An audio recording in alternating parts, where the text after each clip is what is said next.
Hi, magandang gabi sa inyo mga kasawi. Kamusta na po kayong lahat? Naway nasa mabuti kayong kalagayan at mag-iingat kayo palagi mga kasawi.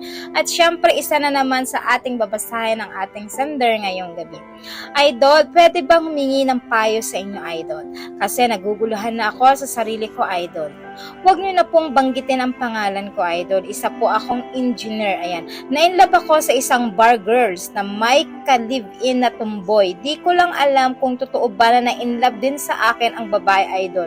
Ano ang masasabi mo? Ipagpapatuloy ko ba ang relasyon namin? Sana payuhan mo ako, Idol. Salamat. So, ang ating sandara ay isang lalaki. So, ibig sabihin mga kasawi ay na-inlove daw siya sa isang babae na nagtatrabaho sa bar at meron din itong kalipin na tumboy. So, ang tinatanong niya, kung ipagpapatuloy pa ba niya ang kanyang relasyon doon sa babae at kung mahal ba talaga siya neto. So, for me mga kasawi, kung ikaw ay single sa ating sender, para sa akin, mas maganda na huwag mo nang ipagpatuloy pa ang iyong pakikipagrelasyon doon sa isang babae na meron ding karelasyon. So, di ba sabi ko naman sa inyo palagi na hindi masamang magmahal, pero kung alam niyo naman na meron din itong karelasyon na iba, mas maganda na huwag niyo nang ipagpapatuloy pa ang inyong nararamdaman sa isang tao na alam niyo naman na meron na ito, taken na. Diba kung bakit mga kasawi? Kasi kayo din ang mahihirapan mismo kapag once na kayo ay pinagpapatuloy pa rin ninyo ang pagmamahal nyo sa isang babae dahil alam nyo din naman na meron itong hanggana na maaari kayong maghiwalay, na maaari din niyang pipiliin yung kanyang karelasyon. Maswerte na lang kung pipiliin kayo ng isang babae na kahit ito ay merong karelasyon, pero alam nyo mo kung bakit nakakonsensya ito mga kasawi, kasi meron na itong karelasyon tapos iiwan niya ito. Ano ang mararamdaman mo? 'Di ba makokonsensya ka? Depende na lang 'yun sa iyo kung wala ka talagang konsensya, 'di ba? So okay lang sa iyo na iiwan yung isa dahil ipagpapalit sa iyo.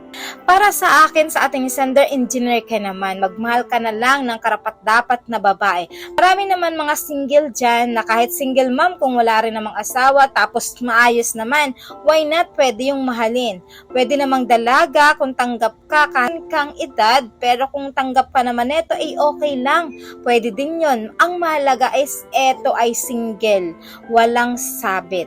Kaya mas pipiliin natin na maging masaya sa isang tao na kailangan na wala tayong naaapakan, hindi natin inagawan, at higit sa lahat, piliin natin na maging tama yung ating mga desisyon sa buhay, kasi una lang naman lagi sinasabi ko ang masarap, excited dahil naandyan pa kayo sa mga time na kiligan moments, kasi pagkatapos niya nalaman ng mga pamilya ninyo, sabi ko nga sa inyo, riot yan, gulo. So ang ending, nagkakagulo ang inyong pamilya, magkakahiyaan pa kayo, tigit sa lahat mapapahiya ka pa, mababawasan yung dignidad mo, magiging mababa ang tingin sa iyo ng isang tao, lalo pat engineer ka. Kaya para sa akin, mga kasawi, payo ko lang sa ating sender, mas maganda na wag mo nang ipagpatuloy ang iyong pakikipagrelasyon doon. Humanap ka na lang ng ibang babae.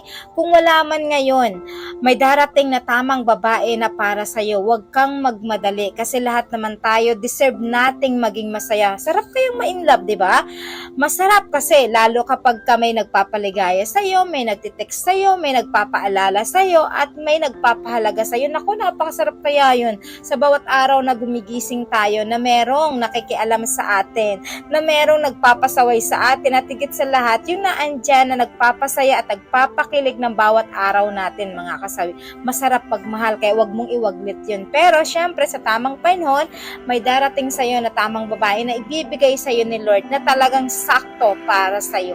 Huwag kang magmadali, kasi once na nagmamadali kasi tayo, napupunta tayo sa maling tao. Pero kapag hinintay natin ang tamang proseso na God na ibibigay sa atin, magugulat ka na lang, ay perfect yung ibibigay niya para sa atin.